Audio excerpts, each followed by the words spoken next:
Pros and cons of being a residential service plumber. I've been plumbing for over 40 years, and here's the good and bad of what I've learned throughout my career.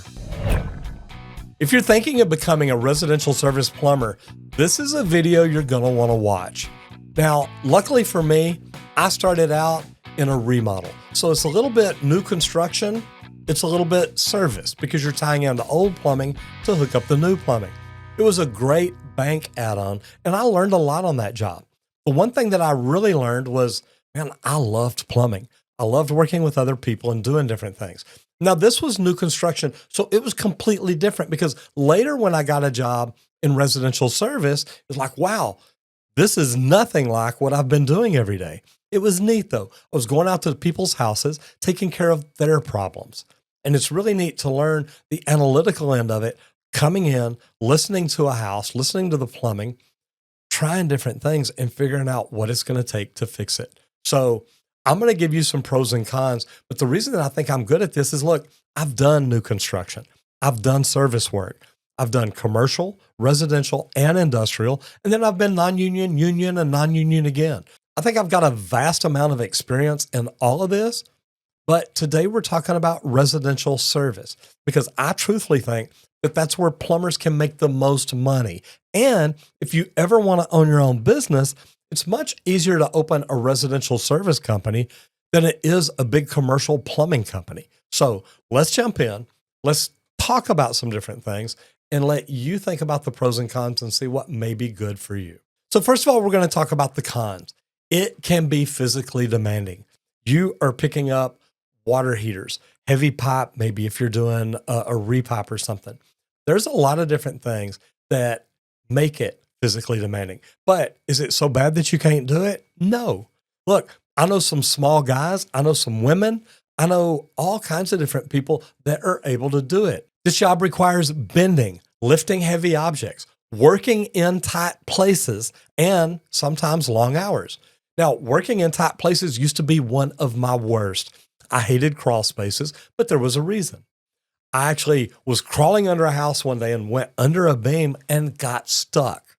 Now, luckily for me, I had a big screwdriver in my back pocket from opening the meter outside. And after opening the meter, I just stuck the screwdriver in, crawled under the house and went going. Well, I was able to take this screwdriver and basically dig my way out from under the beam. And when it comes to the long hours, well, one of my worst stories was being under a house Christmas Eve one year, knowing that Santa Claus was coming at home to my son, and here I am out at work. But this family needed hot water, so I was doing what I had to do. So there's goods and bads about everything, but some of these cons are something you need to think about because if it's going to make you hate your job, it's something you may want to think your way around and think, what else could I do? Now, another thing that bothers some people, dealing with sewage and mess. Look, if you walk into a house and the toilet has overflowed, as the plumber, the right thing to do is clean that up. Not just fix the problem, but clean up the mess. So you'll occasionally have to handle dirty or unpleasant jobs. You know, unclogging toilets, working with raw sewage like I'm talking about. It's not fun, but it's something that you have to do. Now, why do I have this listed as a con on residential service? Well, that's normally who gets to deal with that. If you're one of those people, it's like, I could never, ever, ever the rest of my life touch, poop, raw sewage, or anything like that. Residential service may not be for you. But to be honest, as a residential service plumber, I maybe ever even saw poop once a month, once every couple of months. It doesn't happen often. Now, another con is the on-call work. Emergency plumbing issues can happen at any time. It requires nights, weekends, or holiday work. And, normally that's something that's set up on a rotation. I've lost some really good plumbers because they did not want to do that. They're like, look, I've got things going on the weekend. Well, I understand, but you work for a company that believes in taking care of its customers 24 hours a day, 7 days a week, 365 and a quarter days a year. Guys, it happens. And if your company is built like that or set up like that, you need to understand it's your responsibility too. And it's not fair to you say, well, look, I don't work holidays. Well, great. We've got 4 other plumbers. They don't want to work holidays either, but we set it up on a rotation where we all get our fair share. And if you understand that going in, that you're not going to do that, be upfront and honest about it. The company may not work holidays. They may say, look, we don't do that. You're fine, but be upfront and let them know. Another con about being a residential service plumber is the difficult customers. Not every homeowner is pleasant. Some may be demanding, difficult, or try to haggle over pricing. I've seen it. It's something you've got to learn to deal with. Now, one thing that we would do is they could always call me, because I just tell the guys, look, we have our price set up front. And this is another good thing that'll help you. In the very beginning, when you go out on a job, hopefully you're giving them an estimate. Here's what we think it's going to take to do. Here's the price. Boom, boom, boom.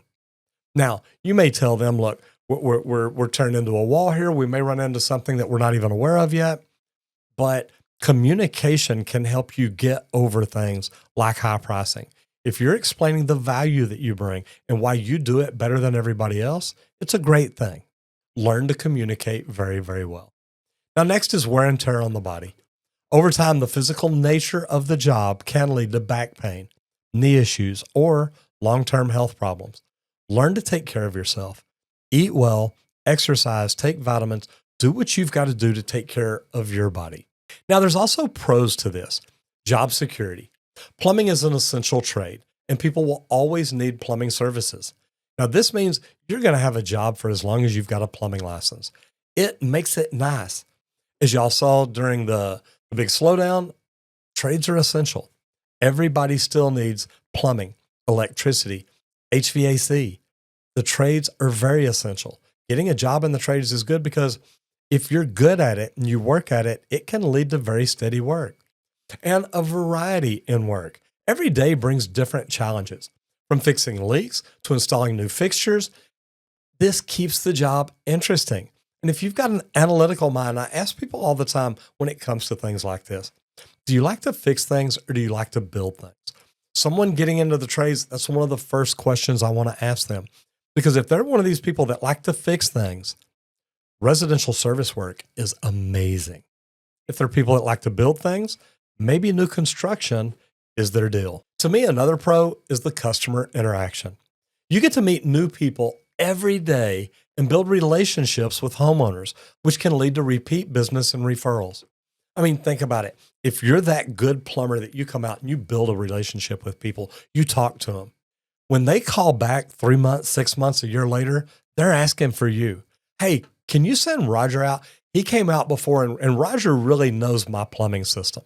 The good thing about that keeps you busy maybe when the phones aren't ringing as much and companies are slower. Another good thing too is the independence. Many plumbers have the freedom to work independently, set their own schedules, or start their own business. Now, starting your own business is something that we'll look at later, but you run your truck like it's your business. You run it to be efficient and you run it to make the most money possible because then you make the most money possible. Setting your own schedules, you may have to work late sometimes to work around a customer schedule. So sometimes that's okay. But then maybe one day you decide, hey, I want to start my own business. It can be done. And as a residential service company, like I said earlier, it's a great way to do it because that's a lot cheaper to get into than maybe starting a big commercial job. And the high earning potential is amazing.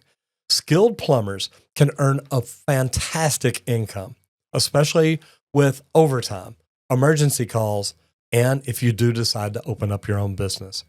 To me, becoming a professional plumber, getting that license in your pocket, it does.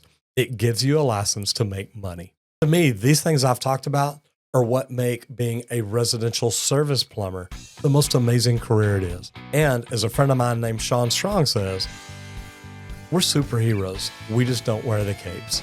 And I believe he's right. Guys, if you've already subscribed, hit that bell notification. That way you get notified every time we come out with a new video. And if you know somebody that's either in plumbing or thinking about getting into plumbing, be sure and share this video with them. It might help them get off to an amazing professional career.